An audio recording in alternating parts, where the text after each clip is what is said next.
My question is the Bible then inaccurate in some of the things that it says Jesus said? If so, if it's inaccurate in some things, how do we know that it's not inaccurate in lots of things? And if it's inaccurate in lots of things, what makes us think we can trust it? As a historian, I'm absolutely certain that the Gospels contain sayings that Jesus did not say. One way to prove that is to point to the discrepancies of his sayings from one gospel to the next, which I could easily do and you can do for yourself. We could, in fact, spend 2 or 3 hours here while I simply list the discrepancies. But I'd like to take a different approach by dealing with just one kind of saying of Jesus in my couple minutes that remain.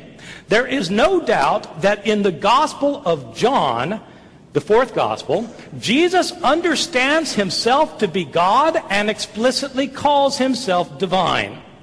Jesus says, I am the way, the truth, and the life. No one comes to the Father but by me. But he also says, I and the Father are one. Before Abraham was, I am. These are sayings found only in the Gospel of John. Jesus calls himself God in the Gospel of John, the latest of our Gospels, but what is striking is that he never calls himself God in Matthew, Mark, or Luke, our earliest Gospels. I don't think Jesus really said these things. And so far as I know, either does any other critical biblical scholar. I know of hundreds of biblical scholars, but I don't personally know any scholar of the Gospel of John, except for extremely conservative evangelicals or fundamentalists, who think that John accurately records all of the words of Jesus. If Craig thinks he does, if he thinks that Jesus did go around Galilee and Jerusalem calling himself God, I'd like him to explain to me on historical, not theological grounds, but historical grounds, how Jesus managed to escape getting stoned to death for blasphemy.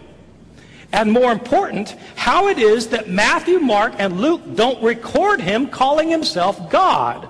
That seems like a rather important point. Did they just forget to mention that part?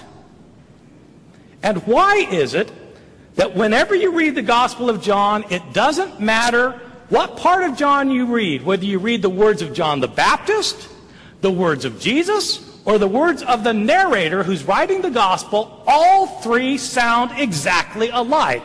How could 3 such different men sound just the same and speak the same theology? It doesn't matter what parts of John you read, it all sounds the same. Why? Because in the Gospel of John, we're not hearing 3 voices, John the Baptist, Jesus, and the narrator. We're hearing one voice, the voice of the author. The author has modified the voices of John the Baptist and Jesus to make them say what he wants them to say. This is not Jesus' voice we're hearing.